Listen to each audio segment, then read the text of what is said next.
불교에는 부처님이 한 분일까요? 많으실까요? 많아요. 부처님 여러분입니다.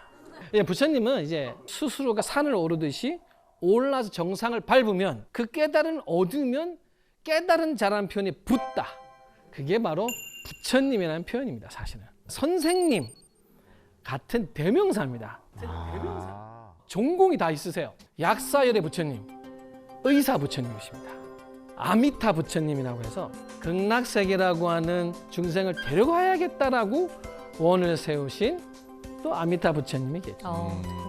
그래서 부처님이 신이에요 이렇게 질문을 하는데 불교는 신도 중생이라는 표현을 씁니다. 이게 무슨 말이냐? 33개의 하늘 세계에 있더라도 복이 다하면 똑 떨어지는 거야. 지옥에 떨어질 수도 있고 그걸 윤회라고 해요. 2호선 아시죠? 2호선. 계속 돌잖아요. 근데 불교는 이 2호선에서 벗어나느냐 마느냐의 핵심인 거야. 이거를 계속 도는하는 좀 좋은 데 있다가 다음에는 또 나쁜 곳에 태어나서 고통스럽게 살기 때문에 벗어나는 게 중요해요. 그걸 해탈이라고 하는 거예요. 했다. 벗어나지 못하면 거듭 태어나는 존재들이라는 편이 중생이라는 뜻이에요. 그래서 신도 중생입니다. 벗어나는 사람은 부처와 보살이라고 그러고 신과 다른 또 다른 존재라는 걸 여러분들이 좀 이해를 하셔야 돼요. 네네네. 절에 가시면 어떤 분들이에요. 절을 몇 번 해야 되냐고. 절을 몇 번 해야 될까요? 3번 합니다. 기본이. 왜 한 이유가 있어요. 불교가 뭐라고 했어요? 가장 수승한 깨달음에 이르는 가르침. 어떻게 저 산꼭대기 올라가야 돼요? 물어보려면 누구한테 물어봐야 될까요? 산을 안 올라간 사람한테 물어봐야 될까요? 갔다 온 사람한테 물어봐야 될까요? 갔다 온 사람. 그게 부처님인 거예요. 그게 부처님을 믿는 마음에서 절을 하는 거예요. 당신의 가르침을 난 따를 준비가 되어 있어요. 자, 그 다음에 산에 오르려면 뭐가 있어야 돼요? 지도. 그렇죠. 그게 가르침이라는 거예요. 그 가르침을 따라야 될 거 아니에요. 그래서 절. 그리고 세 번째가 나보다 한 발짝 더 먼저 갔다 온 사람. 그게 바로 스님의 역할인 겁니다. 같이 지도를 보지만 먼저 선행해서 바른 길로 선행해서 알려주기 때문에 잘 시킨 대로 따르겠습니다라고 하는 의제 표현이 3배, 세 번째 절. 그래서 3번을 합니다. 부처님과 가르침과 승, 삼보라고 해요. 3가지 보물이라고 이야기를 하는 거예요. 이 3가지가 있는 곳, 바로 그게 사찰입니다. 사찰 중에서 한국에서 유명하다 그러면은 제일 좋아하는 사찰이 있습니다. 바로 입시에. 고3 수험생들을 위한. 예. 그거 어디셔? 예, 맞습니다. 팔공산 갓바이 부처님입니다. 머리에 뭘 쓰고 계시죠? 갓. 이 갓이 뭐 비슷하게 닮았어요? 연꽃. 학사모. 무조건 믿고 싶은 대로 믿으시네요. 입시 처리만 되시면 많은 학생들의 대입을 위해서 불철주야 공덕을 베푸고 계시는 우리 갓바이 부처님. 이런 것처럼 이게 절마다 여기는 어느 기도가 잘 되고 이런 사찰들이 있어요. 그 중에서 오늘 제가 설명드릴 사찰은 바닷가에 있는 사찰입니다. 바닷가에 있는 사찰은 관세음 보살님이 계시는 그 바닷가, 그리고 꿈이 이루어지는 곳, 낙산사. 낙산사. 들어보긴 했는데. 제가 낙산사에 특파원 한 분을 미리 보내서 촬영을 해왔습니다. 뭐야 이거? 자, 불러보겠습니다. 자, 낙산사 특파원 나와주세요. 설마 누구야? 스님 이런 장난. 이런 장난을. 자존심 상해 속았어. 낙산사를 함께 보면서 불교의 이야기 함께 여러분과 나눠보도록 하겠습니다. 네, 직접 갔다 왔는데 진짜 찍으셨다. 예, 죄송합니다. 동영상을 잘 안 찍어봐가지고 이렇게 돌릴 줄 알았어요. 낙산사 작천한 분이시고요. 항상 궁금했어요. 세조 13년에 만든 되게 특별한 담이고요. 지장보살님 오늘 오. 예, 속에서. 예, 지장보살님. 자, 이 낙산사는 의상대사가 671년에 내가 관세음보살님 만나리라 라고 해서 간 곳이 지금의 낙산사인데요. 낙산이라는 이름은 뭐냐면 이거는 산스크리트어입니다. 보타락가라고 하는 관세음보살님을 만났다는 지명 이름이 보타락가라고 하는 것이에요. 바닷가 앞인 거예요. 그래서 한국이나 불교의 대부분의 관세음 보살님이 가장 중요하게 모시는 사찰들은 다 바닷가나 강가에 있습니다. 그 중에 하나가 바로 그 낙산사입니다. 그런데 낙산사에 아픈 사연이 있죠. 네, 낙산사는 대형 화재 사건이 있었다는 기억이 지금 제 기억에도 생생해서요. 네, 2005년에 사실은 고성양양 대형 산불이 납니다. 엄청난 넓이의 이렇게 산불이 나게 되는데 그때 낙산사도 화마를 피하지 못합니다. 근데 낙산사는 근데 희한하게 바닷가 옆에 있는데도 불하고 인연이 좀 안 좋아요. 3번 정도 타는데 언제 타느냐? 몽골이 침략했을 때 낙산사도 다 불을 지릅니다.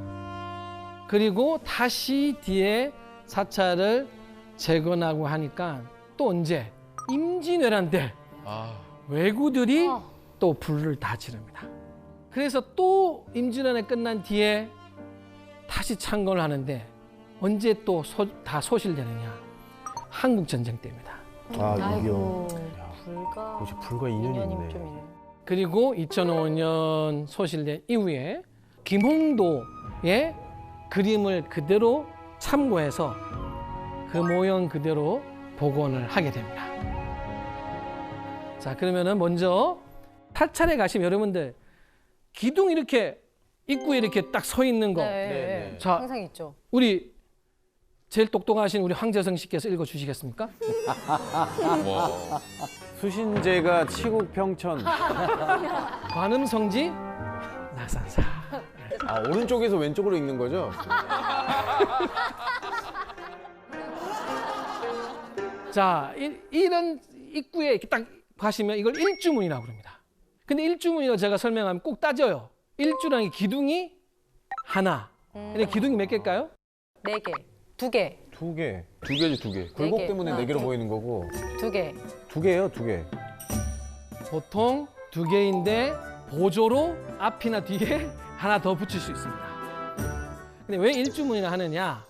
저거는 옆에서 볼 때 아, 하나의 이 기둥으로 보인다 뜻도 있고 마음을 한 곳으로 모아라. 이제 여기서부터는 이제 밖에 그 수많은 생각 번뇌를 버리고 한 생각만 하라고 해서 일주문입니다. 여기서부터가 사찰의 시작이고 번뇌를 버리고 깨달음의 세상으로 들어간다. 여러분들 집에서도 이게 아마 다 있을 건데 여러분 집에 문 열고 들어가면 무슨 문이 있어요? 현관. 현관문. 현관문이 하죠. 현관은 불교 용어입니다. 현관문이요? 큰 절은 일주문이고 큰 절이 아닌 작은 절들은 일주를 못 세우잖아요. 그러면 그 절에 들어오는 공간의 문은 현관이라고 부릅니다. 현관은 불교의 깊고 비밀스러운 가르침을 이제 실현하고 얻을 수 있는 공간이 현관입니다. 오, 현관, 이거 불교용어였구나. 근데 이제 낙산사에 특이한 문이 하나 더 있습니다. 자, 홍예문. 무지개 홍자, 무지개 예자, 무지개 모양의 문이다. 성벽 아닙니까? 성벽 같죠? 네. 맞습니다. 세조 13년에 세조가 낙산사를 방문할 때 지은 겁니다. 근데 진짜 성곽처럼 짓습니다. 왕이 와서 기도를 해야 되니까 왕을 어떻게 해야 될까요?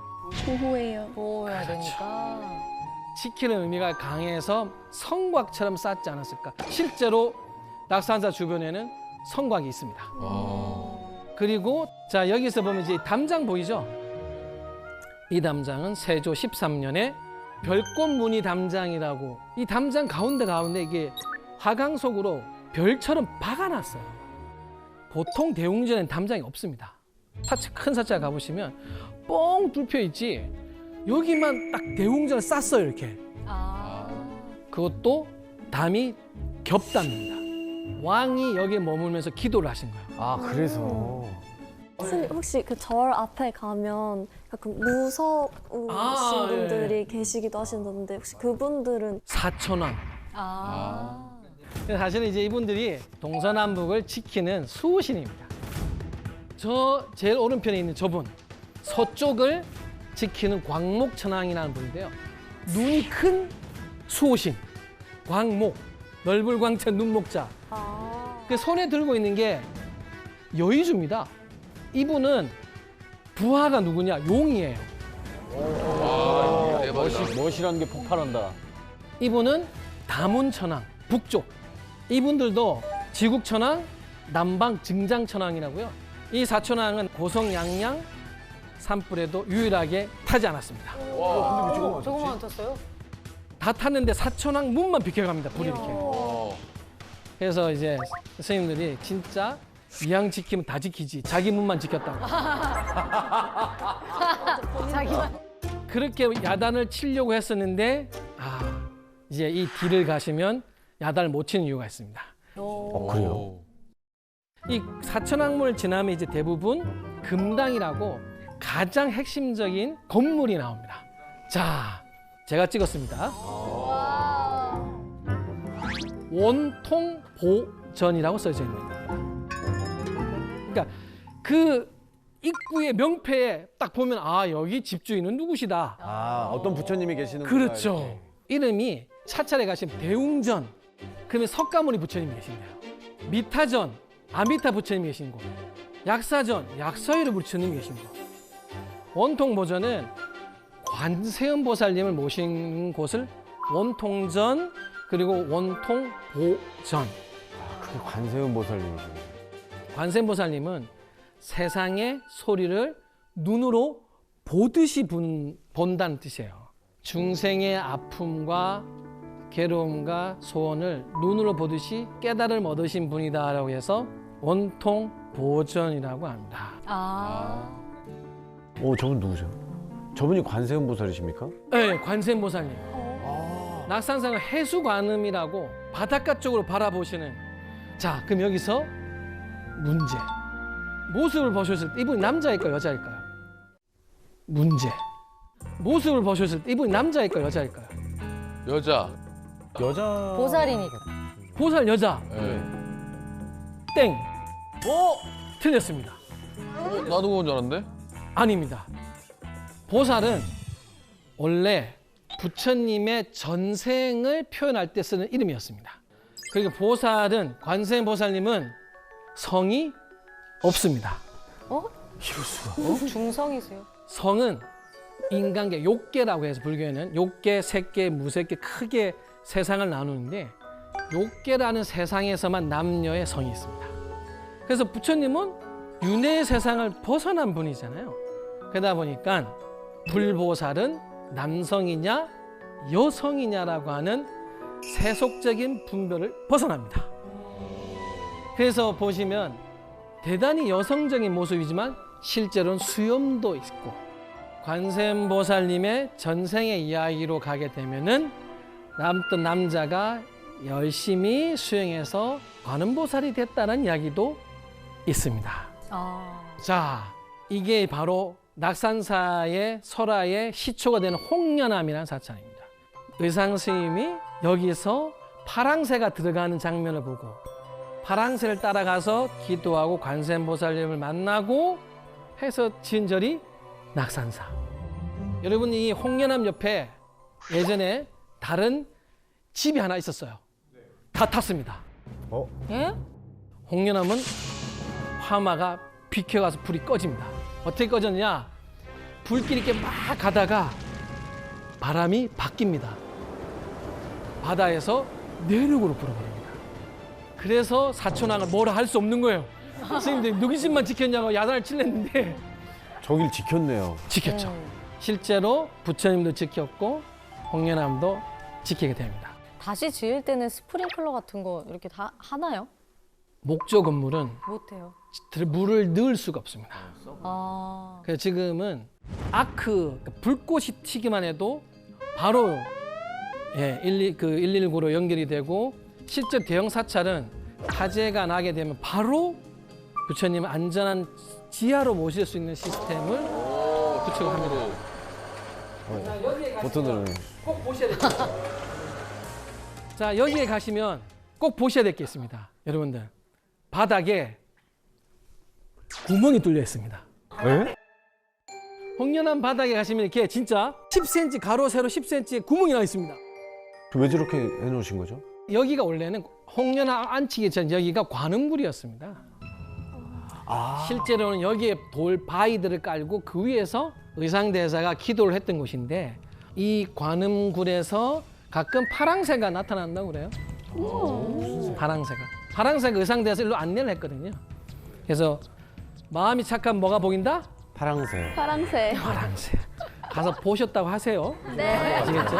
본 적 있는 것 같아요. 자, 이렇게 홍련암을 이제 보고 나시면 이제 이 1화에 말씀드린 대로 바로 그 의상대사 화엄경이라는 10권의 굉장히 방대한 경전을 210자로 이렇게 화엄 1승 법궤도라고 하는 식구로 이제 했었는데요. 이거 들어가시면은 실제로 미로처럼 빠져나올 수 있습니다. 계속 돌면은 끝으로 나와요. 우와. 네, 그 실제로 이제 해인사 하는 곳에는 이걸 땅에 그려놓고 팔만대장경을 머리에 이고 네. 이걸 돕니다. 와. 제가 이 식구 중에 또 불교가 과연 하고자 하는 게 뭔가 라는 게 화엄경 일승 법궤도에 담겨 있다고 하는데 호공에 보배의 법비가 가득 내리고 있다. 보배의 비를 담는 것은 중생의 그릇에 따라서 담는 것이 다르다. 그게 무슨 말이야? 아니 나만 이렇게 뭐가 잘못돼? 나만 뭔가 세상이 나한테만 왜 이렇게 가혹해?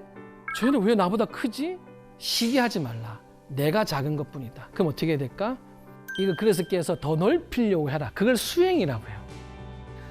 이 일승 법궤도에 있는 것처럼 세상을 긍정적으로 비록 지금 어렵고 힘들어도 가만히 보면 우리 주변에 너무 소중한 게 많다. 불교에서 사찰을 통해서 여러분들을 만나고 또 가르침을 주는 이유는 부디 여러분들의 그릇을 제발 한정하지 마시고 마음껏 바꿔 나가시라는 뜻에서 사찰이 있고 가르침을 주는 겁니다.